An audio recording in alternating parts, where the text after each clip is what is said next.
예, 오늘 귀한 말씀 제목 참 사랑이라는 제목으로 말씀을 증거하도록 하겠습니다. 예. 제가 우리 시온이만 할 때 어른들한테 하도 자주 들어가지고 머리 뇌리에 굉장히 이게 새겨져 있는 말이 있어요.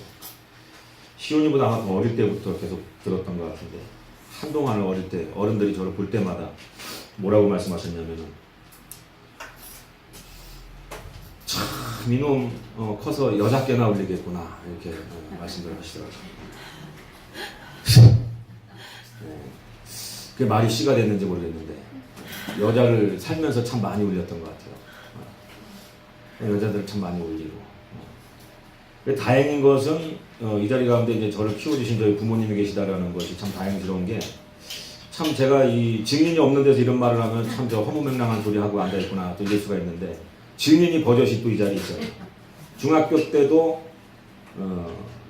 버스에 내려서 이제 집에 이제 하굣길에 오는데 누가 쫓아내린지도 몰랐어요. 근데 이제 버스 내려서 한참 언덕길로 해서 이렇게 꺾어서 이렇게 가야 되는데 저는 이제 그때 우리 슈퍼 할 때였거든요. 슈퍼 할 때인데 슈퍼마켓 슈퍼 할 때 이제 그 슈퍼 입구로 들어가잖아요. 들어가는데 어머니가 이제 저 옷 갈아입고 막 이렇게 하는데 너 나와보라고. 왜요? 그랬더니 쟤네들 계속 기웃기웃 하는데 니네 너 아는 애냐고 그래가지고 나가봤더니 낯익은 얼굴들의 여자 2명이 계속 슈퍼 안을 들여다보면서 왔다 갔다 해요. 그러니까 이게 그게 저희 집인지 모르고 이제 집까지 쫓아온 거지. 그래서 이제 슈퍼를 기웃기웃하면서 이 슈퍼에 뭐 사러 들어갔는데 아직도 안 나오나 막 이러고 있었던 것 같아요. 그래서 이제 저희 어머니한테 제가 맞다고 제가 아는 애들 같다고 했더니 이제 또 쟤네들도 또 우리 아들 때문에 또 집까지 쫓아온 애들이구나 해가지고 어머니가 더운데 수고한다고 이제 하드 통해서 하드를 꺼내가지고 너네 정가에 쫓아왔냐 그러면서 그러니까 이제 떠다 도망가는 것도 저희 어머니가 또 사랑이 넘치셔가지고 그 하드 깨끼 2개를 잡고 이거 먹고 가면 쫓아가고 했던 그런 기억이 있었는데 그리고 막 이제 선물 들고 쫓아오고 막 그랬었어요. 참 지금만 생각하면 이게 참 유전적인 것 같아요. 유전. 이게 우리 아버님이 속으로 그러실지 모르잖아요. 이 자식이 저거 지잘 났다고 저렇게 생각할지 모르지만 그것이 나로부터 이게 유전자가 흘러서 그랬다고 생각할 수 있는데 물론 이제 우스갯소리지만 제가 이제 여러분 어떻게 저를 생각하시고 모르겠지만 제가 참 이게 또 연애 경험이 많습니다. 참 자매를 많이 사귀었었어요. 참 수도 없이 지금 다 생각도 안 나요. 뭐 얼마나 많이 이게 사귀었는지 생각도 안 나는데 뭐 그럴 법한 것이 요새 지금 성원이 때만 돼도 남자친구가 몇 명 지나갔을걸요. 지금 요새 또 뭐 비니하고 썸 타는 것 같기도 하고 한데 근데 저도 중학교 1학년 때부터 이제 자매들이 이제 사귀자고 하니까 그 뭔지도 모르고 사귀었던 거죠. 그때부터 시작해서 이제 30살까지 하나님 만나기 전까지 이제 사귀었던 여자들 다 기억이 안 나는데 제가 이 자리에서 연애 경험 많은 게 여러분들한테 큰 신뢰나 죄는 아니잖아요. 그죠? 제가 그거 제가 된다면, 신뢰가 된다면, 우리 집사람한테 미안한 거지 여러분한테야 크게 제가 미안한 게 없죠 많이 만나서 사귄 걸 못하겠어요. 근데 이제 저희 집사람한테는 참 미안한 거죠. 저희 집사람 같은 경우는 이제, 저랑 결혼하기 전까지 이제 남자 손 한 번 못 잡아봤다 그러는데. 근데 그걸 내가 봤나 또. 아니 손 한 번 안 잡았다 그러는데 모르는 거 아니에요, 그죠? 남자 사귀어본 경험이 없다 그러지만 그거야 모르는 거예요. 왜? 손 한 번 안 잡았다 그러지만 요새 어떻게 드라마 같은 거 보니까 손 뒷짐지고 이렇게 뽀뽀하는 사람도 있고 그러는데 그거는 제가 어차피 이제 지나간 거 이제 중요한 것은 아니지만 근데 또 그런 말하기 저는 이제 저 사람을 30살이 넘어서 만났고 저 사람은 이제 갓 20 되자마자 만났으니까 저한테는 이제 사귈 수 있는 그런 기회가 많았던 거고 저 사람은 이제 참 하나님께 감사하게도 저를 만나서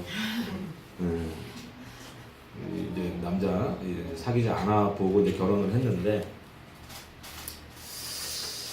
제가 그러나 누군가가 이제 저에게 첫사랑이 누구냐고 물어본다면은 저는 생각도 하지 않고 내 첫사랑은 김혜정이다 라고 얘기합니다.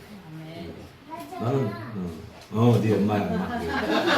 저는 내 첫사랑은 그러면 이제 사람들이 그러죠. 그렇게 여자 많이 사귀어놓고서는 첫사랑은 자기 아내라고 그러고 에이 도둑놈아 이럴지 모르겠어요. 근데 저는 솔직하게 제 첫사랑은 우리 혜정사모예요. 왜 그러냐? 제가 여자를 많이 사귀었다고는 했지만 실질적으로 결혼 전에 집사람 만나기 전까지 사귀었던 여자들한테 사랑한다는 말을 한 적이 없어요. 이것도 뭔 소리야 하시는 분들이 이렇게 많이 계신데 사실은 사랑한다는 말을 안 했기 때문에 헤어졌던 여자도 많이 있습니다. 본인은 연애 편지도 쓰고 전화도 해갖고 맨날 만나면 사랑한다 그러는데 그럼 저는 어떻게 반응하느냐? 그래 고마워.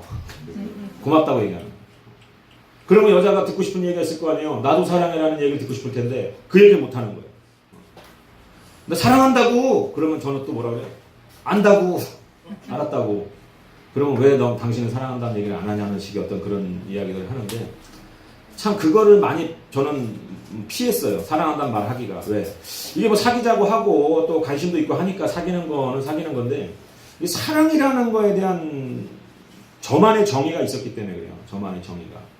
왜 그러냐? 이 세상에는 여러 가지 종류의 사랑이 있어요.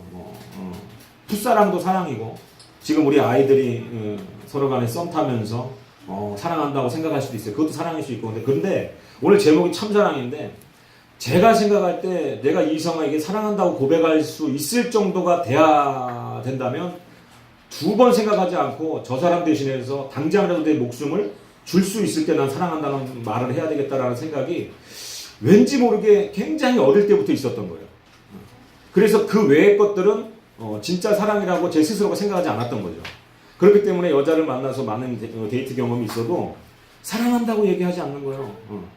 왜? 내 양심에 찔려서 못하겠거든. 사랑한다고 얘기하면 저도 그 생각을 해봐. 내가 쟤를 위해서 죽어줄 수 있을까? 근데 그건 아니거든. 그러면 사랑한다는 말을 그러니까 되게 어떻게 보면 솔직하고 양심적인 사람이야. 그 사람 듣기 좋으라고 사랑한다는 말 할 수도 있는 건데 그렇게는 내가 못하겠는 거야. 그러다 보니까 막 사랑한다고 이제 상대방 얘기하면 그거 듣고 싶어 하면 제가 솔직히 얘기해요. 서로 간에 좋아하는 건 맞지만 너 나 대신 죽어줄 수 있냐? 그럼 또 어떤 사람은 못 죽어준다고 하는 사람도 있고 죽어준다는 사람도 있는데 그 죽어준다고 하는 사람이 진짜 죽어줄 수 있냐? 그것도 모르는 거잖아요. 그냥 그렇게 질문하니까 그렇게 그냥 그냥 이렇게 다짐하듯이 그냥 얘기하는 걸 수도 있지만 그래서 저는 그러면 당신이 사랑하는 그 집사람을 위해서 죽어줄 수 있냐? 물어보면 죽어줄 수 있죠. 가정을 위해서 죽어줄 수 있죠. 사랑하는 아들을 위해서 날마다 사랑한다고 고백하는데 아들을 위해서 죽어줄 수 있죠. 근데 모르겠어요. 근데 이제 좀 이렇게 보니까 또 어쩔 때는 사람이라는 게 사람과 사람 간의 사람이라는 게 집사람 위해서 당연히 죽어줄 수 있다고 생각을 하고 결혼도 했고 내 갈비뼈라고 생각을 하는데 막상 그럴까 생각을 해보면 또 조금 뭔가 아깝다는 생각을 해요. 여러분 저만 또 그렇게 하지 말고 한번 생각해보세요. 배우자를 위해서 정말 내가 기꺼이 순간적인 어떤 망설임 없이 당장이라도 내 생명을 포기할 수 있느냐. 솔직한 답변 나오셨는데 제 집사람을 대신해서 죽어주기가 참 당연히 그렇게 해야 되지만 인간적으로 아까운 것은 왜 아깝냐면 저 사람은 날 위해서 죽을 수 있겠는가. 또 인간이라는 게 그런 거예요. 사랑도 인간이 하는 사랑은 그런 거예요. give and take. 남편이 돈 많이 벌어오면 사랑이요 굉장히 뭔가가 커져. 그게 진짜 사랑일까요, 여러분? 남편이 돈 많이 벌어오는 거 가지고 사랑이 커지고 여자가 아내가 좀 살 좀 더 뺐다고 해서 그 사랑이 더 커지는 것이 그것이 진짜 사랑일까 하는 생각을 해봐야 된다는 것이죠. 그래서 여러분 그러던 제가 어느 날 이제 정말 하나님의 인도하실 가운데 30살 정도 돼서 이제 하나님을 만났는데 또 그렇게 하나님을 만났다고 하면 이런 분들이 있어요. 눈에도 보이지 않는데 어떻게 그걸 만났다고 얘기할 수 있냐라고 얘기하는데 저는 그런 분들이 참 안타까워. 눈에 보이는 걸 믿는 사람만큼 어리숙한 사람이 참 없다고 생각하거든요. 왜? 사람도 마찬가지잖아요. 내 눈앞에 보이는 그 사람이 내 눈에 보인다고 해서 그 사람 마음을 어떻게 아냔 말이에요. 눈에 보이니까 아는 게 아니죠. 그 사람의 속내를. 그러니까 사기당하는 거 아닙니까? 그러니까는 뭐 혼인 빙자 사기도 있었고 옛날에 사랑한다고. 그러니까 눈에 보이는 걸 믿는다는 것 자체가 저는 눈에 보이지 않는 것을 믿는 사람보다도 눈에 보이는 뉴스, 뭐 남북이 어떻네, 무슨 화해 모드가 어떻네, 그런 모든 조작된 것들을 믿고 거기에 맹신하는 사람들이 오히려 더 저는 어리숙한 사람들 생각을 합니다. 세상이 추구하는 안락한 어떤 환경들 뭐 이런 거 내가 추구하는 자동차 뭐 이런 집 이런 것도 보이는 것을 믿고 그것을 추구하고 따라가는 게 얼마나 무의미하고 무익하고 속는 것인지를 많은 사람들이 모르더라고요. 그러니까 그런 사람들은 눈에 보이지 않는 하나님을 어떻게 믿어? 여러분 눈에 보이지 않으니까 솔직한 말로 더 잘 믿어지더라고요. 눈에 보이는 게 허구가 얼마나 많은데요, 여러분. 눈에 보이지 않는 그분의 마음이 믿어지는 게 참 감사한 건데 제가 어느 날 하나님을 만나서 이제 그분을 이제 물론 어릴 때부터 믿었다고는 얘기하지만 사실 모태신앙 태어나서 30살까지 어떤 그 믿음은 진짜 믿음은 아니었던 것 같아요. 그냥 학식적인 믿음. 누군가가 나에게 주입해 준 대로 내가 믿겠습니다라고 고백하는 그런 입술의 어떤 어떻게 보면 일반적인 그런 믿음이었던 것 같아요. 근데 30살에 제가 진정으로 갈급한 마음 가운데 하나님을 만나게 됐는데 제가 이 하나님이란 분을 만나고 나서 너무나 큰 충격에 빠졌어요. 어떤 큰 충격에 빠졌냐면 아무에게도 내 생명을 내어줄 수 없었던 때에 내 생명이 굉장히 가치 없는 보잘것 없는 것처럼 여겨질 만큼 그분의 그 존엄성 만나는 순간 제가 고백했던 것이 바로 그거였던 겁니다. 내 생명을 당신에게 드리겠습니다. 여러분 하나님 앞에서 그렇게 기도해 본 적 있는 분도 계실 거고 없는 분도 계실 거예요. 근데 없는 분 중에서는 이런 마음이 강할 거예요. 내가 드리겠다고 하면 정말 나를 엄청난 그 고난 가운데로 몰거나 아니면 갑자기 훅 암 말기라도 판정받는 거 아닐까. 그렇기 때문에 드린단 말을 못해. 그런 분들이 굉장히 많아요. 아직 하나님을 몰라서 그래요. 몰라서. 이 생명을 드린다는 것 자체가 우리가 어떻게 보면 내 것이라고 생각할지 모르지만 이 생명이 내 것이 아니란 말이에요. 내 것이 아닌데 그나마 내가 갖고 있는 것 중에 가장 귀한 것이기 때문에 하나님께 드리겠다라는 이 마음이 자연스럽게 나오는 거예요. 근데 우리가 무엇을 느꼈을 때 내 생명을 가장 내가 생각할 때 귀한 것을 드리겠다는 말이 자연스럽게 고백이 조금 더 어려움 없이 망설임 없이 나오느냐? 언제 그럴 것 같으세요? 하나님이 나를 얼마만큼 사랑하는지가 확실하게 깨달아질 때가 그렇다. 이게 웬만한 사람한테는 확실하게 깨달아지지가 않는 거예요. 그러니까 목사가 날마다 울면서 기도하는 것 중에 하나가 가장 큰 게 뭔지 아세요? 우리 성도님들이 하나님의 그 놀라우신 그 예수 그리스도를 십자가에 못 박으면서까지 우리를 사랑하사 구원하신 그 사랑의 그 감격이 여러분 안에 있기를 항상 날마다 갈급하게 소망하는 것이 제 유일한 어떻게 보면 유일하다고 볼 수는 없겠지만 여러 가지 사역적인 비전도 있겠지만 가장 크게 첫 번째로 기도하는 게 여기 계신 한 분 한 분이 정말로 그 사랑을 경험하고 그 사랑 안에서 살아가기를 간구하는 거예요.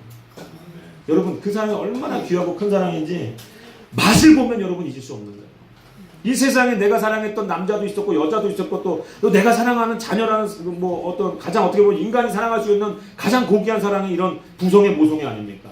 이 자녀를 사랑하는 그런 마음들 굉장히 귀한 마음이 있어요. 그러나 하나님이 나를 얼마만큼 사랑하신지를 우리가 알게 되는 그 순간에는 내 생명도 조금 더 귀한 것으로 여길 수 없게 되는 놀라운 일이 벌어진다는 거예요. 그래서 저는 여러분들이 다 이런 사랑을 경험할 수 있는 사람들이 되기를 주님을 축원합니다. 하나님의 사랑은 사실 눈에 보이지 않죠. 그렇기 때문에 여러분 세상적인 것 남자가 다이아 반지 주면서 고백할 때 그게 사랑으로 느껴지고 실반지 은가락지 주면서 고백할 때는 그게 사랑으로 안 느껴지는 그 세속적인 사랑이라는 가치에 우리가 물들어져 있기 때문에 하나님의 이 생명 주신 사랑에 대해서 우리가 접근할 수가 없는 거예요. 그러니까 이 육적인 것에 눈이 먼 사람들은 육의 것을 사랑하게 되는 거예요. 육에 속한 사람이 되는 거예요. 이 썩어질 것을 바라보고 언젠가는 썩어지고 말아버릴 멸망해버리고 말아버릴 것에 대해서 사랑을 준다라는 거예요. 그러나 우리 영의 사람들은 어떤 사람들입니까? 육에 보이지 않는 영의 것을 하늘의 신령한 것을 바라보면서 하나님이 예수 그리스도를 통해서 우리에게 주신 그 보이지 않지만 정말 이 세상에 정말 유일한 그 사랑을 우리가 경험하게 되는 순간이 하나님의 귀한 자녀로서의 삶을 시작하는 그 발돋움이라고 저는 생각을 합니다. 제가 하나님을 만났을 때 많이 갈급했어요. 정말로 이 세상 가운데 갈급함이 있었기 때문에 하나님을 만났던 것 같아요. 어린 나이에 갈급했으니까 다행이지. 50이 되고 60이 돼도 하나님 앞에 그 갈급함이 없는 사람들을 보면 너무나 마음이 아파요. 어떻게 보면 먹고 살만하니까 갈급함이 없는 것이고 인생에 문제가 없다 보니까 갈급함이 없는 거예요.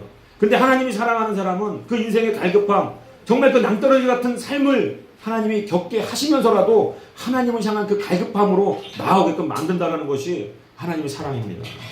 여러분들이 이 자리 가운데 나오셔서 함께 우리가 예배드리지만 그런 절박한 갈급함 가운데도 한번 가보기를 저는 기도합니다.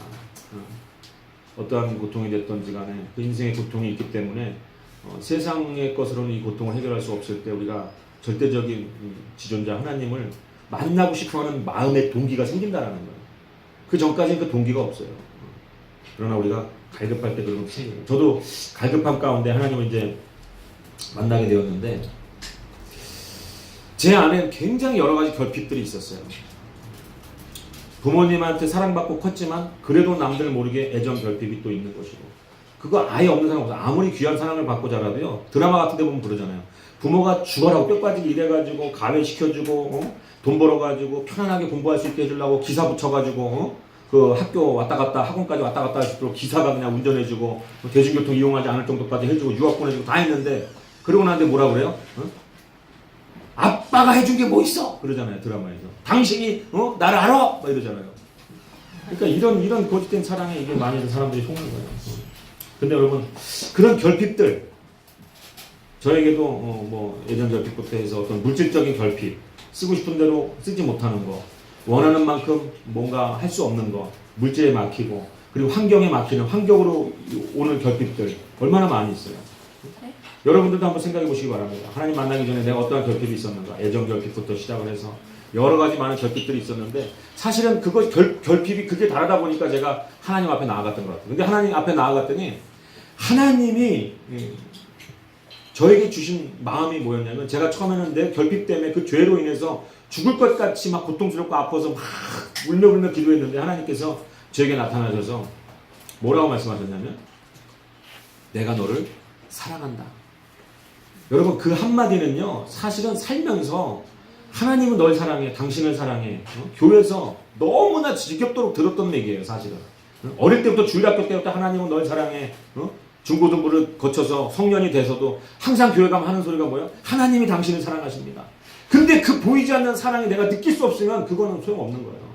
저도 30살까지 살면서 그 사랑 항상 하나님이 날 사랑하고 부모가 날 사랑한다고 하지만 내가 모르게 겪고 있는 결핍은 그 사랑으로는 그 말씀적인 사랑 어떤 지식적인 사랑 부모가 주는 사랑 가지고 이 결핍이 채워지지 않는 거예요. 이 결핍이 여러분 어디서부터 온다고 생각하십니까? 죄로부터 오는 거예요 사실은. 부모가 나를 사랑해주지 않기 때문에 오는 것이 아니고 내가 물질이 없어서 오는 것이 아니고 죄로 인해서 우리가 하나님으로부터 떨어져 나왔기 때문에 그 결핍이 생긴다는 거죠. 그렇기 때문에 우리가 정말로 다시 하나님께로 돌아갈 수밖에 없는 그런 상황이 만듭니다. 그래서 여러분 우리가 하나님께로 돌아가야만 그 결핍들이 해결이 되는 거예요. 근데 교회를 다니면서도 그런 결핍으로 인해서 목말라 있다? 막 남들이 뭔가 좋은 백을 메고 가고 좋은 차를 타고 다니면 그것 때문에 내가 뭔가 어디가 벨이 꼴리고 뭔가가 심사가 뒤틀리고 교회에서 뭐 누가 또 막 이렇게 뭐 이렇게 좀 누가 또 같은 교인인데도 뭔가 좀 잘 되고 하면 뭔가 좀 배가 아프다? 왜? 근데 그것이 배 아픈 것이 그거 있으면 안 되는데도 우리가 인간이기 때문에 그럴 수 있는 거예요. 목사끼리도 솔직히 까놓고 얘기해서 마찬가지예요. 어떤 교회는 그냥 어떤 목사는 보니까 기도도 저 나보다 별로 안 하는 것 같은데 교회가 막 성장을 하고 막 부흥하고 막 성도들이 갔다가 막 섬기고 맨날 갔다가 그냥 이거 사주고 저거 사주고 그냥 뭐 차 사주고 뭐 양복 사주고 하는데 하나님 나는 이거 뭐예요? 할 수 있는 거예요. 근데 여러분 한번 생각해 보세요. 그러나 그런 결핍들이 있다면 우리가 하나님의 사랑을 온전히 우리가 충만하게 경험하지 못하기 때문에 그렇더라는 거예요. 그 결핍이라고 하는 게 뭐예요? 왜 생기는 거예요? 내 안에 죄, 욕심 때문에 생기는 거예요. 결과적으로 내가 그 높은 위치에 있고 싶고 내가 저런 좋은 차 타고 싶고 그 욕심을 우리가 제거하지 못했기 때문에 그 욕심을 우리가 십자가에 못 박지 못했기 때문에 그것으로 인한 결핍이라는 것이죠. 그런데 제가 처음 하나님을 만났을 때 그 하나님이 내가 너를 사랑한다고 하는데 30년 동안 들었던 내 머리로는 알고 있었지만 이해되지 않던 예수 그리스도의 대속의 죽음, 날 위해 죽었다라는 그 말씀이 그때서야 내 마음에 정말 여러분 영화에서 보면 그 300이라는 영화 보면 이만한 창을 던지잖아요. 이만한 창을 던지면 어떻게? 가슴에 팍 갖다 꽂히면 사람이 뒤로 쭉 날아갈 정도로 그 창에 힘이 있잖아요. 근데 하나님의 그 음성이 제 심장에 꽂히는 그 어떤 그 묵직한 창보다도 더 강하게 이 안에 꽂히는 거예요. 내가 너를 사랑한다. 근데 그 한마디에 영적으로 우리가 그것을 헤아릴 수 없는 그 모든 하나님이 날 사랑하시기 때문에 하나님이 이루셔야만 했던 그런 모든 이 땅을 창조하신 것부터 시작해서 아담이 타락하고 죄를 짓고 그 죄가 나에게까지 유전되어지고 그 원죄로 말미암아서 내가 여러 가지 자범죄를 짓고 이런 모든 것들을 통틀어서 그 가운데 네가 살아가고 그 가운데 결핍을 경험하고 그 가운데 어렵게 낭망하고 힘들어하지만 그 근데도 내가 너를 사랑한다라는 그 말씀이 이 심령 가운데 꽂히는 거예요. 그러면서 하신 말씀이 어떤 말씀이었냐? 내가 너를 얼마나 사랑하는가? 내 아들 예수를 십자가에 못 박아 내어 죽였느냐 라는 말씀이 그 순간 제 안에 들어오는 거예요. 여러분 여기 교회 나오셔도 그게 안 들어오는 사람들이 많이 있을 거예요. 예수가 날 위해 죽었어. 아멘이라고는 하는데 속에서 그러는 거죠. 근데 뭐 차라리 내가 주는 게 낫지 않나? 이렇게 힘들게 사는 바에는 이런 마음 가지고 신앙생활하는 사람들이 많이 있어요. 아직도. 근데 여러분 정말로 그 십자가의 대속의 그 죽음이 날 위한 것이었다라는 것이 그 순간 믿어지더라고요. 여러분들 이게 어떻게 가능한 줄 아세요? 아무리 귀로 듣고 이게 영이 열리지 않았으면 이게 귀로 듣고 이게 안 되는 거예요. 오늘 5절의 말씀 어떻게 증거하고 있습니까? 소망을 부끄럽게 하지 아니함은 우리에게 주신 성령으로 말미암아 하나님의 사랑이 우리 마음에 부은 바 됨이니. 성령으로 되는 거예요. 성령으로. 하나님의 영이 직접적으로 이 안에 오셔가지고 하나님의 사랑이 부은 바 되니까 이 예수 그리스도를 희생해 가면서까지 나를 살리신 이 사랑이 어떠한 사랑인지가 여기서 확 터져오르는 거예요. 그러면서 가장 먼저 했던 고백이 어떤 고백입니까? 당신이 날 위해 생명 주셨으니 내 생명 당신께 드리는 것이 당연하고 마땅합니다. 내 인생을 내 마음대로 내 뜻대로 살고 싶었던 그 30살 때의 제가 내 인생이라고 하는 것은 이미 죽었구나. 없구나. 무구나. 내가 쫓아가려고 했던 세상적인 모든 그 부와 명예와 권력 이 모든 것들이 죄악이었구나가 순간적으로 깨달아지는 거예요. 순간적으로. 내가 허상을 쫓고 있구나. 죄악을 쫓고 있구나. 하나님을 만나는 순간 그 사랑이 어떠한 사랑인지를 깨달아지는 순간 나라는 존재에 대해서 다시 생각하게 되는 거예요. 그리고 제가 경험하고 있던 그 모든 결핍들이 한순간에 사라졌다. 하나님을 만난 사람 중에 공통적으로 처음에 초신자 때 하나님의 사랑 경험하고 나서 첫 번째 증상이 어떤 증상인 줄 아세요? 그렇게 돈으로 어렵고 물질로 어려서 돈 하던 사람이 더 이상 돈에 구애받지 않는다는 거예요. 왜 그러냐? 돈은 우상이거든요. 하나님을 모르는 자들이 쫓는 거예요. 하나님을 모르는 자들이. 응? 그렇기 때문에 그 돈을 쫓는 사람들은 이 영적인 사람이 육적인 사람이 육에 속한 것을 쫓는 거예요. 하나님의 자녀라면 예수 그리스도를 십자가에 못 박아서까지 나를 살리신 그 사랑이 내가 여러분 살아가는 데 있어서 돈이 없어가지고 굶어 죽는 그런 삶을 살지 않게 하실 거라는 믿음이 이 안에 있는 거예요.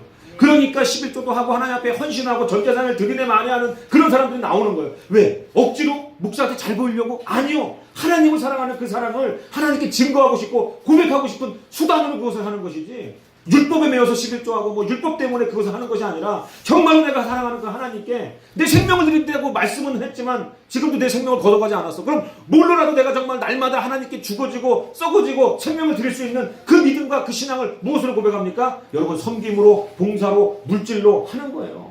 그것을 억지로 율법적으로 그렇게 해야 축복받으니까 하는 것이 아니라 하나님의 그 참사랑이 내 안에 예수 그리스도를 죽여면서까지 나를 살리신 그 사랑이 내 안에 오니까 그 사랑으로 사는 사람들의 당연한 모습이 그렇게 나타난다는 거예요. 그리고 이전의 과거의 상처에 얽매이지 않는 거예요. 예수님 만났기 때문에 절대로 그 이전의 상처가 나를 어떻게 할 수가 없는 거예요. 왜? 그 상처가 왜 왔습니까? 결핍으로 온 거예요. 근데 하나님의 그 사랑은 우리의 모든 결핍으로부터 벗어나게 하시는 사랑이 들 믿으시기 바랍니다. 자녀와의 문제도 이제는 별것 아니요. 남편과의 문제도 별것 아니요. 하나님의 사랑이 내 안에 넘치니까 남편으로부터 받지 못했던 남편으로 자식으로부터 섬김받지 못했던 그 모든 결핍과 그런 아픔들이 하나님 한 분의 그 놀라우신 사랑 아들 예수를 죽여가면서까지 나를 살리신 그 사랑이 내 안에 들어오면 그런 모든 결핍들은 사라지는 거예요. 하나님의 사랑으로 충만하니까. 여러분 제가 참 토요일이 우리 아들한테는 어떻게 보면 힘든 날일 거예요. 아빠가 잘 놀아주지도 않고 어린이집은 가지 않는데 딴 애들은 어디 토요일날 놀러 가는데 아버지는 여기 들어가 있고 그냥 더운데 왔다리 갔다리 하면서 어쩔 때는 들어와가지고 아빠 나 정말 심심해. 그러면 해줄 수 있는 게 별로 없잖아요. 그럼 핸드폰 좀만 해 주는 거죠. 근데 토요일날 정말 이 안에서 뭐 특별히 하는 거 없거든요. 그냥 하루 그냥 있는 거예요. 그냥 들어갔다 나갔다 하면서 뭐 간식도 먹고 밥도 먹고 또 조금 몸이 찌뿌둥할 때는 와서 의자 깔고 청소하고. 근데 이 안에 있으면서 경험하는 게 뭔지 아세요? 사랑이에요. 사랑. 그냥 사랑을 주시는데 그 사랑을 감격해서 그냥 눈물을. 그러니까 집사람이 어쩔 때는 집도 심심하니까 들어와봐. 근데 남편이 눈 뻘게 갖고 울고 있으면 다시 나가. 방해하지 않으려고.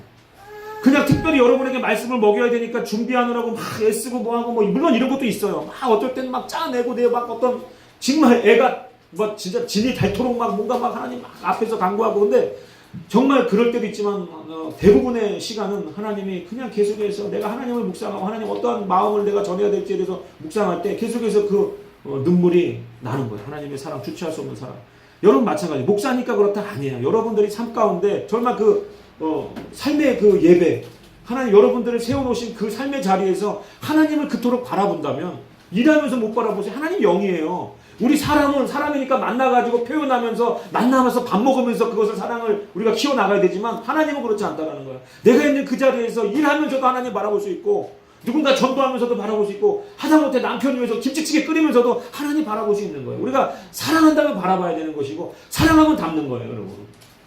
근데 우리가 하나님의 그 모습을 담지 못하고 살아간다는 것은 우리가 하나님을 사랑하지 않기 때문이라는 것이죠. 여러분 이것이 성령으로 가능한 거예요. 성령으로 가능한 거예요. 성령이 우리에게 오시면 하나님의 사랑을 부어주시고 밝히 드러내시기 때문에. 근데 여러분 한번 보세요. 여러분 구원의 확신이라는 것도 그렇잖아요. 구원의 확신을 많은 교회에서 지금 여러분 이 지식적으로 성경적으로 이것으로 넣어줘요. 동전 비유해가면서 영접기도 따라하고 나면 당신은 이제부터 이 생명이 천국으로 옮겨졌고 하나님 절대 당신 놓지 않고 당신은 오늘 이날 이후로부터 로마서 이제 말씀을 이야기하면서 마음으로 믿고 입술로 고백했으니까 당신 이제 하나님의 자녀입니다. 절대로 하나님. 근데 이게 구원의 확신을 그렇게 해서 생기는 확신은요 절대로 그 구원의 확신이 없어요. 구원의 확신이라고 하는 것은 하나님의 사랑인 거예요. 하나님이 나를 얼마만큼 사랑하시는지가 이 안에서 이 포텐셜 다 터져 나와야 그때 정말로 이 구원의 확신한 확신을 갖게 되는 거지. 말씀을 가지고 적용해서 그 말씀을 그 말씀이 지금 성령을 통해서 이 안에 확신이 없는데 그 말씀조차도 확신이 없는데 어떻게 말씀으로 여러분 그것을 구원의 확신을 갖습니까? 구원의 확신이라고 하는 건요 딴 거 없어요. 하나님이 내 아버지다라고 하는 거예요. 저분이 나를 죽어서도 나를 죽을 때까지 포기하지 않는다라는 그 확신이 이 안에 뭘로 들어와야 되냐? 머리도 들어오는 게 아니고 그냥 사랑으로 물밀듯이 들어와야 되는 거예요. 그러면 어디에서나 자신감 있는 자녀의 삶이 사라지는 거예요.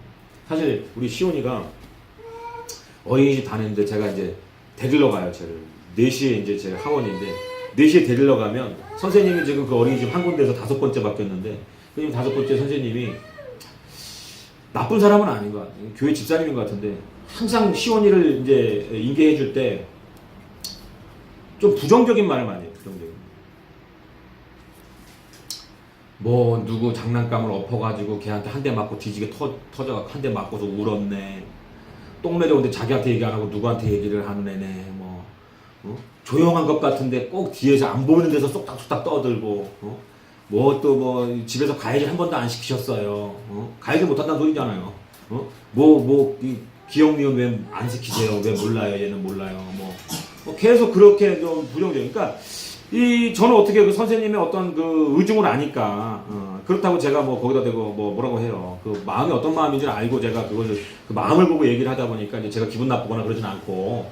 근데 그거 굉장히 기분 나빠하는 저 시온이 친구 그거 데려간 할머니가 저희 집사람한테 너 그 선생님 짜증난다고 막 그런다고 하는데 저 같은 경우는 이해하고 그냥 하는데 이제 문제는 뭐냐면 제 아들이 문제인 거지.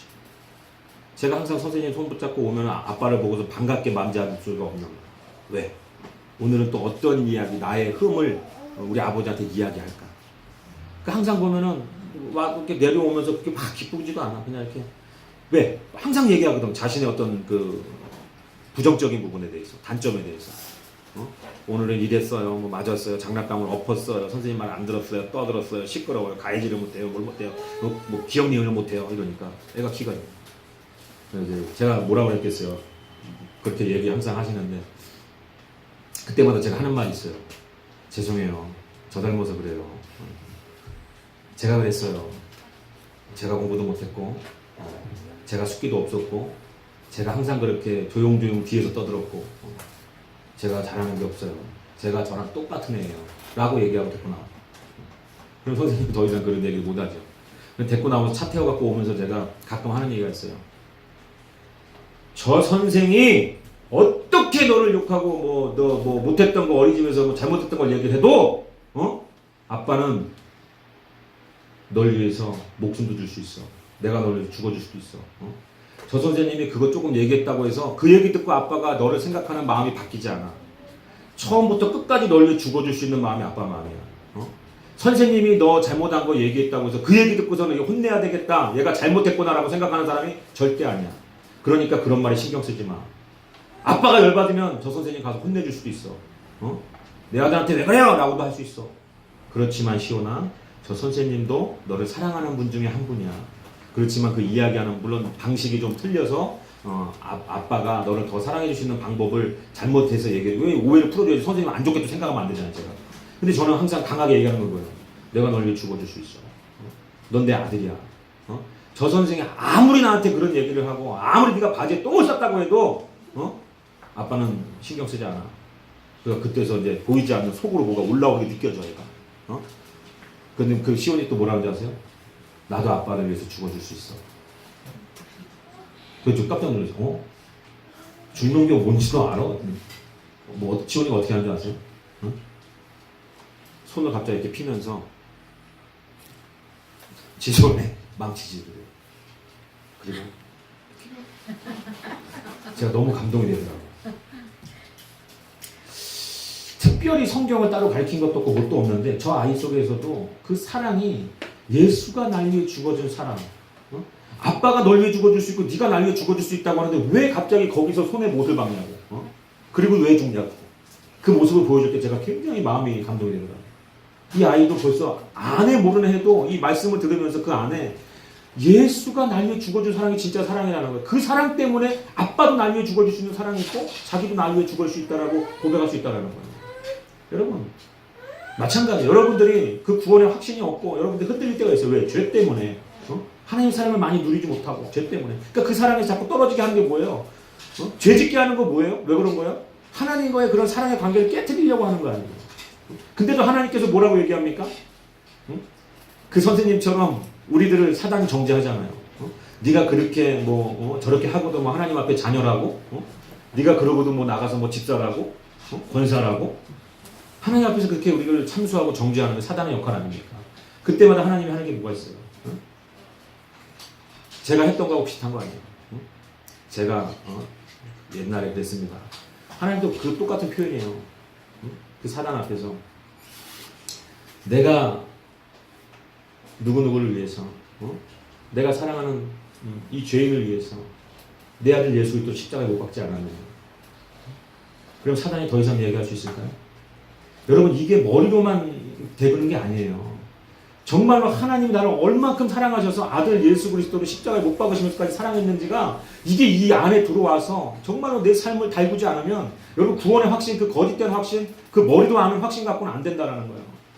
예수 그리스도를 십자가에 못 박으시니까 하나님의 마음이 와야 돼요. 저도 총각 때는 그냥 예수님이 우리를 위해서 대신해서 죽었다라는 그게 굉장히 큰 감격이었지만 자녀를 낳고 나니까 여러분 제가 아들을 위해서 죽을 수, 시온이를 위해서 죽어줄 수 있어도 여러분 시온이를 위해서 영광을 죽일 수는 없어요. 영광을 위해서 시온을 죽일 수도 없고요. 무슨 말인지 아세요, 여러분? 자녀는 못 죽여요. 얼마 전에 영광이가 뭘 가지고 이렇게 놀다가 넘어져가지고 입 여기 뒤집어 보면 여기 힘줄 같은 거 하나 이게 연결돼 있잖아, 이거. 이게 다 떨어져 나가버렸어요. 이게 피가 얼마나 나는지 애가 우는 소리가 들린 것 같은데 안으로 괜찮은가 보다 했어. 그랬더니 한참을 있다가 숨을 멈추고 이러다가 이제 우는 거야. 가봤더니 닦인다고 하는데도 물티슈 몇 장을 꺼내서 하는데도 피가 다 물티슈에 다 흥건히 젖어가지고 그래가지고 진짜 이 안에서 끓어오르는 이 분노가, 집사람을 향하면 안 되는데도 한 대 줘 받고 싶더라고요. 왜? 집사람이 옆에 있었으니까. 물론 제가 옆에 있었어도 그거를 어떻게 할 수는 없었고 다치는 건 어떻게 할 수가 없는데, 어떻게 다치는지 제대로 못 보고 그냥 넘어졌는데 넘어지면서 입에 이렇게 해갖고 이렇게 해서 다쳤는데 이 위로 가가지고 이제 위에 이제 그 있잖아요, 붙어있는 것이 입술하고 여기 이빨 사이 가운데 이게 떨어져나고 다 열어봤더니 거기가 이게 덜렁덜렁. 진짜 끓어오르는데 진짜 물론 이제 다 낫겠죠. 그 뒤로 잘 안 열어봐서 무서워가지고. 근데 병원도 안 갔어요, 그냥. 병원 갔다고 저 조그만 거 맞춰놓고 꼬면 자전적으로 붙든지 안 붙어도 그냥 피만 멈추면 되지 그까짓 거 그냥 기도를 했죠, 물론. 하나님. 근데 이 말씀을 왜 드리냐면 우리가 그럴수록 제가 더 하나님의 마음이 느껴져서 우는 거예요. 그때 당시는 정말 놀래가지고 좀 여기 화가 나고 원망도 했지만 그 다음날 또 다시 하나님 앞에 무릎 꿇고 회개하면서 하나님 어떠한 원망이 됐던 이 안에 올라오는 그것이 하나님 원하시는 것들은 아니었을 텐데 내가 그 원망 자체가 대상이 없는 원망이었어도 모든 원망은 다 하나님께로 가는 원망이라고 제가 성도들한테 얘기해놓고 그런 마음을 순간적으로 가려서 죄송합니다 하고 해결하는데 그 마음에 또 문득 오는 거예요. 정말로 하나님이 그 사랑하시는 예수 그리스도를 이 땅에 저렇게 아기의 모습으로 태어나게 하셔서 그 삶 가운데 살게 하시고 그 마국간 구유에 누이셔서 그 목수의 아들로 자라게 30살까지 자라게 하시고 정말로 그 두고 보기도 아까운 그 아기 예수가 이 땅에 성년이 될 때 유일하게 한 가지 목표를 가지고 30년을 살았다는 거예요. 그게 목표가 뭘까요, 여러분? 우리의 죄를 위해서 십자가에 못 박히는 목표를 가지고 죄도 없이 흠도 없이 그 30년간 율법을 완성하시면서 아무도 완성할 수 없는 아무도 지킬 수 없는 그 율법을 완성하시고 지키시면서 흠도 점도 없이 30년을 살으신 그 목표가 그 유일한 목적이 날 위해 죽으시기 때문이라는 여러분 그 사건이 믿어지냔 말이에요. 저도 30살까지 정말 그 성령이 부어져서 하나님의 사랑을 깨달아지기 전까지는 안 믿어지는 거야, 안 믿어져. 2000년 전에 누군가 예수가 죽었다라는 게 그래서 어떠냐라고 난 힘든데. 근데 정말 그게 믿어지니까 여러분 지금도 내 새끼 조금 어디 아픈 것이 정말로 하나님 앞에 부끄러워. 그거 조금 다친 거 가지고 막 여기서 막 분노하고 하나님께서 예수 그리스도가 채찍에 맞으시고 십자가에 못 박혀 돌아가실 때 얼마나 하나님께서 마음이 아프셨을까. 그 마음이 이 안에서 너무너무 크게 부어지는 거예요. 그래서 내 의가 없는 거예요. 내 공로가 없는 거예요. 내가 뭐 목사니까 뭐 복음 전하고 다니니까 공로가 있고 의가 있고 아무것도 없는 거예요. 우리는 그냥 다 무익한 멸망에 처할 수밖에 없는 죄인인데도 불구하고 하나님이 우리를 사랑하셔서 그 유일한 방법 예수 그리스도 우리 같은 죄인을 죄 없는 아들을 십자가에서 잡아서라도 구원하시고 그 사랑을 베풀어 주시고 다시 한번 우리 손을 잡아서 하나님과의 그 사랑의 관계를 완성해 나가려고 하는 그 가운데 제가 전하는 것이 뭡니까? 하나님의 사랑인 거예요. 여러분에게 십자가를 전하고 있지만 그 십자가가 하나님의 사랑을 가장 절실하게 표현할 수 있는 하나님의 사랑을 완벽하게 담을 수 있는 그게 바로 십자가라는 거예요. 그것 외로는 하나님의 사랑을 표현할 수가 없어요. 교회에서 많은 것들 봉사하고 정말 학생들 연필 나눠주고 배고픈 사람들 빵 나눠주면서 사랑을 전하지만 그것들로 하나님의 사랑을 감당할 수가 담을 수가 없는 거예요. 예수 그리스도의 십자가가 아니고서는 하나님의 사랑을 담을 수가 없고 말할 수가 없고 선포할 수가 없다는 걸 믿으시기 바랍니다. 그 사랑이 여러분 우리에게 주어졌는데 여러분 우리가 너무 답답해요. 지금 이 조그만 교회에서도 그 사랑을 다 누리지 못하고 거부하고 있는 사람들을 볼 때 마음이 아픈 거예요. 내가 지금 급하니까 일해야 되니까 거부하고 내가 지금 누군가 연애해야 되니까 급하니까 거부하고 여러분 이 사랑이 어떤 사랑인데 우리가 죄로 인해서 하나님을 떠나왔는데 유일하게 하나님께로 갈 수 있는 그 길이 그게 바로 십자가고 하나님과 화목해질 수 있고 하나님의 사랑 안에 들어갈 수 있는 그 길을 우리가 서로 외면하고 있어요 지금. 그거 서로 외면하고 있는 거예요 여러분. 먹고 살기 바쁘서 일 때문에 내가 좋아하는 취미생활 때문에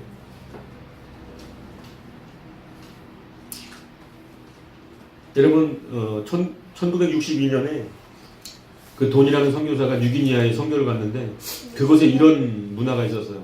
어떤 문화였냐면 타로프라는 건데 그 선교사님이 너무 힘들었던 게 뭐냐면 부족 간에 너무 갈등이 심하니까 사람이 계속 죽어나가는 거야. 계속 그 부족 간에 전쟁을 하고 이 선교사가 너무너무 이게 피해 다니고 그 부족이 전쟁이 나면 뭐 사람을 잔인하게 창으로 찔러 죽이고 근데 그 전쟁을 멈출 수 있는 유일한 그 제도가 그 문화가 있었는데 그게 뭐였냐면 타로프예요. 타로프. 그 타로프란 뜻이 그 원주민 말로 화해의 아이라는 거예요. 화해의 아이. 화해의 아이. 이게 뭐냐면 저 부족에서 이 부족의 침범해서 뭐 뺏어갔던 뭐 양을 죽였던 뭐랬다 하면 전쟁이 나는데 그 전쟁을 피비린내나는 그 전쟁을 멈출 수 있는 게 유일하게 어떤 방법이 있었냐면 그 부족 안에서 가장 그 어린 아이를 그 원수된 그 상대방 부족 투장에게 주는 거예요. 여러분 내 원수에게 자신의 아이를 그 어린 아이를 줄 수 있겠어요? 지금 당장 전쟁 나면 가서 찔러 죽이고 가서 목을 베버려야 되는 그 원수한테 그 혈육이 싫어서 그 전쟁 그 피가 싫고 사람 죽는 게 싫으니까 그것을 막기 위해서 화해의 아이 타로프 내 아들 내 가장 귀한 아들을 그 부족 추장한테 주는 거예요. 그러면 여러분 어떻게 반응하는 줄 아세요? 두 가지 반응할 수 있는 그게 있어요. 하나는 그 아이를 받아들이는 거야. 그리고 추장이 높이 들어서 그 아이를 이제 우리의 자식으로 키우겠다 선포를 하고 그 자녀에게 입을 맞추고 그 부족들이 돌아가면서 입을 맞춰요. 그러면 그 부족 간에 그 아이가 살아있는 동안은 절대로 전쟁이나 싸울 수가 없어요. 그들의 어떤 문화이기 때문에. 근데 여러분, 만약에 그 부족에서 그 아이를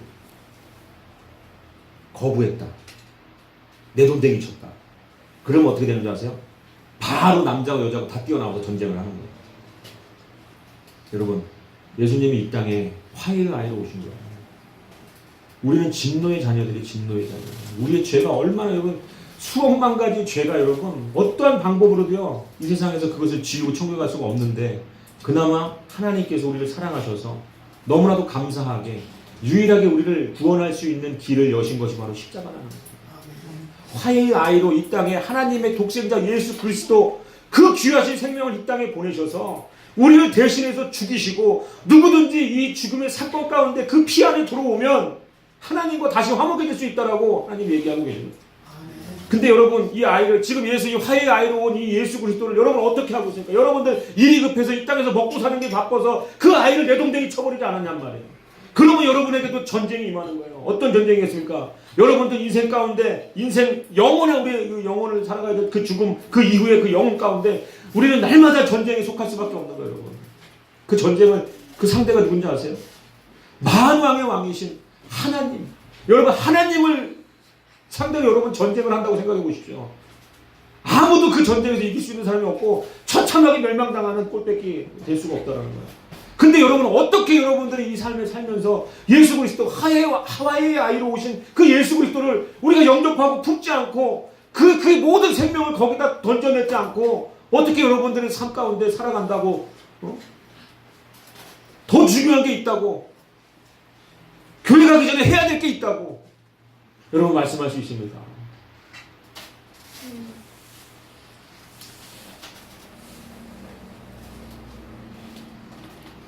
우리가 잘 아는 말씀 가운데 요한복음 3장 16절에 하나님이 세상을 이처럼 사랑하사 독생자를 주셨으니 이는 그를 믿는 자마다 멸망하지 않고 영생을 얻게 하려 하시니 우리에게 이보다 귀한 복음의 말씀이 없죠.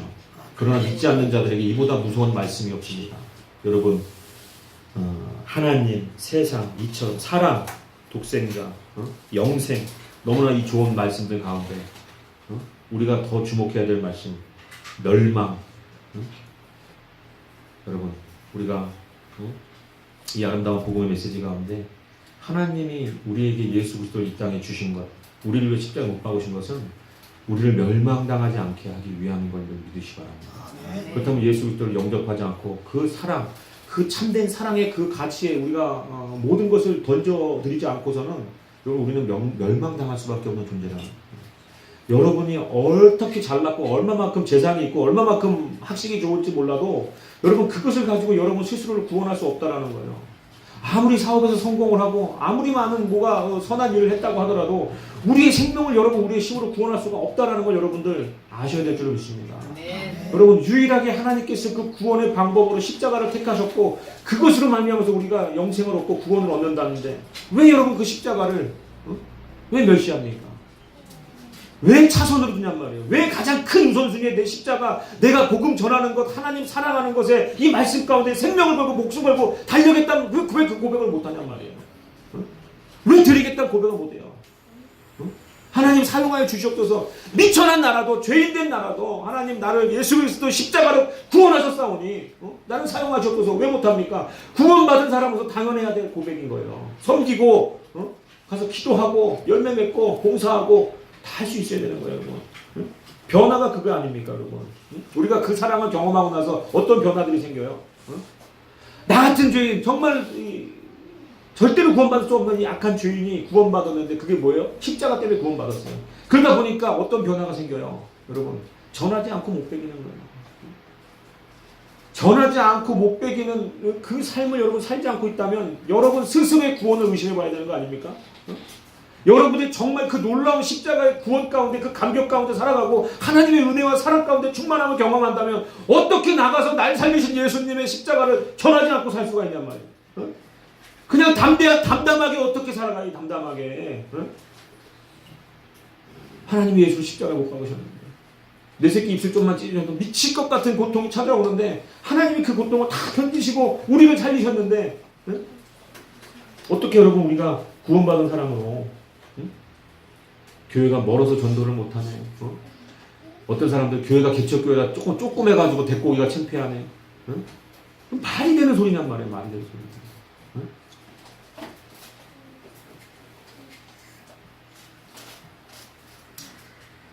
오늘 저와 여러분 정말 이 사랑을 여러분들 다 경험하시고 여러분 성령 충만함 가운데 이 사랑 여러분 삶 가운데 부어주시고 그 사랑을 정말 견딜 수 없어서 정말 전하지 않고는 버틸 수 없는 그러한 삶 가운데 여러분들 인도함 받기를 원합니다. 여러분 주변에 전하셔야 돼요. 여러분들이 정말 하나님의 사랑을 경험하고 싶다면 충만해져서 전하는 방법도 있지만 전하기 때문에 충만해지는 경우도 있다는 걸 여러분 명심하시기 바랍니다. 전하니까 충만해지는 경우도 있어요. 여러분. 전할수록 충만해지는 게 또 하나님의 사랑이에요. 전할 때 놀라운 역사가 나타납니다. 여러분 이 사랑을 전하시기를 바랍니다. 여러분 제가 어제 문득 생각나는 제 전도 대상자한테 전화를 했는데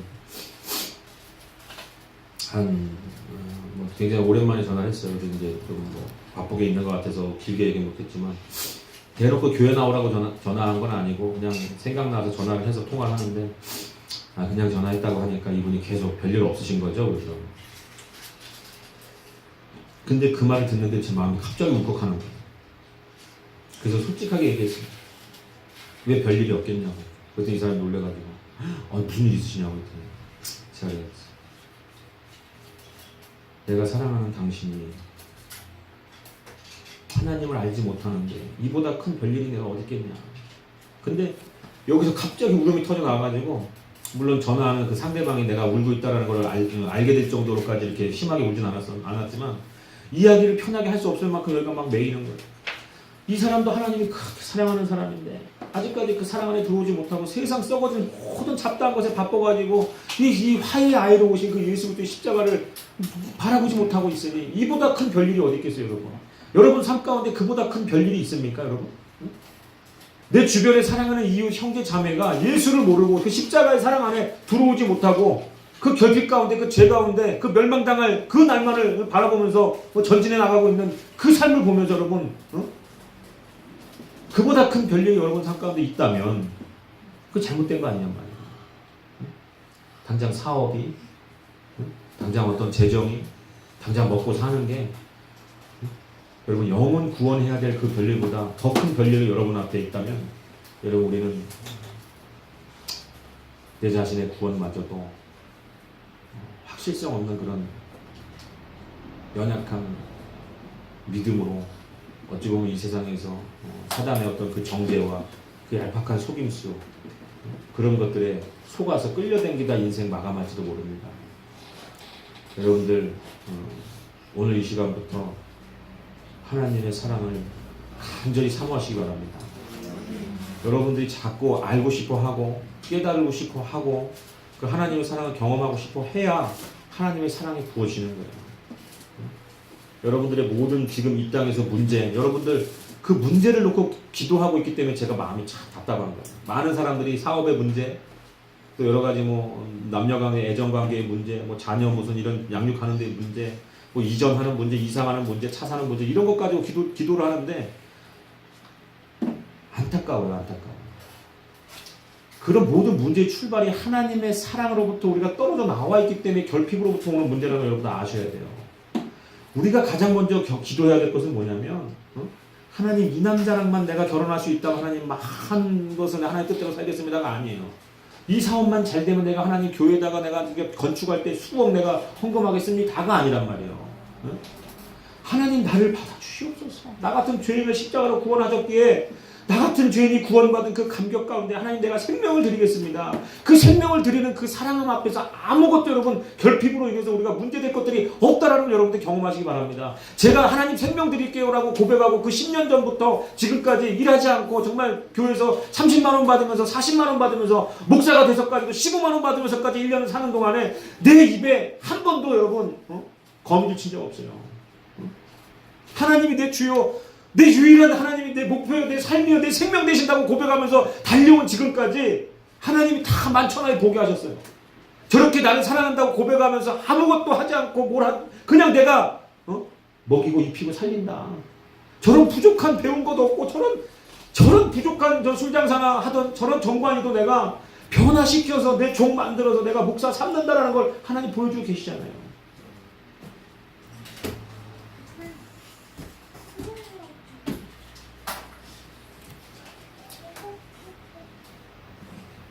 여러분들이 하나님의 사랑을 정말로 풍성하게 경험하게 되기를 원합니다. 그 사랑 안에서 죽었으면 좋겠어요. 정말로. 우리가 물에 잠기면 숨이 멎어 죽듯이. 근데 여러분 그 사랑에 잠겨서 우리가 육이 죽으면 그 하나님과 영으로 교통할 수 있는 그 사랑 안의 관계가 들어가면 여러분 얼마나 놀라운 일이 여러분 펼쳐지는지 여러분들이 제발 육의 눈을 좀 닫고 보이지 않는 하나님의 사랑을 찾는 그 영의 눈이 떠져서 정말로 그 세상 그 무엇과도 바꿀 수 없는 하나님의 귀한 사랑 앞에 귀한 자녀들로 헌신되어지기를 주님의 이름으로 소원합니다. 아멘.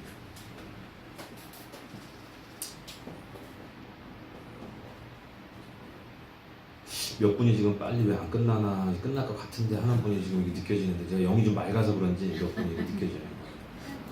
누구라고 지목은 안 하겠는데 이 배고파 자꾸 하면서 누군 또 오늘 점심 뭐지? 막 이러고 있는데 그러면 안 돼요. 정말로 이 하나님의 사랑 안에서 여러분 하나 되시기 바랍니다. 여러분 우리가 이렇게 하나님을 정말로 사랑해야지 이 교회가 성장할 수 있고 부흥할 수 있어요. 왜? 그 사랑이 어떻게? 우리 주변에 내 이웃, 내 형제들, 내 자매들을 사랑할 수 있는 그 사랑의 공동체가 돼야만이 사랑은 허다한 죄를 덮는다고 말씀하신 것처럼 교회 안에서 누가 좀 분란을 일으키고 누가 좀 몰상식하게 하고 누가 좀 질서를 망각해도 사랑으로 품을 수 있는 젊은 사람들이 좀 철이 없고 해도 사랑으로 이것은 뭐 인품으로 성품으로 하는 것이 아니라 하나님의 사랑으로 내가 그 안에 넘쳐나면 하나님이 저 죄인을 나 같은 죄인을 사랑하셔서 예수 그리스도의 십자가를 지게 하신 것처럼 내가 지금 눈에 아주 꼴사납게 문제로 보이는 저 사람이 하나님 얼마나 사랑하시는지가 이 안에서 샘솟아 나온다는 거예요. 그 사랑으로 여러분들 우리가 하나 되어지기를 주님의 이름으로 간절히 축복합니다. 저도 설교를 마치고 싶은데 여기서 계속 뒤통수에서 뭔가 하나 근질근질한 게 뭐가 있는데 그게 확 안 나오네. 그러니까 제가 자꾸 이렇게 뭐 자꾸 끄는 거예요. 이게 뭐가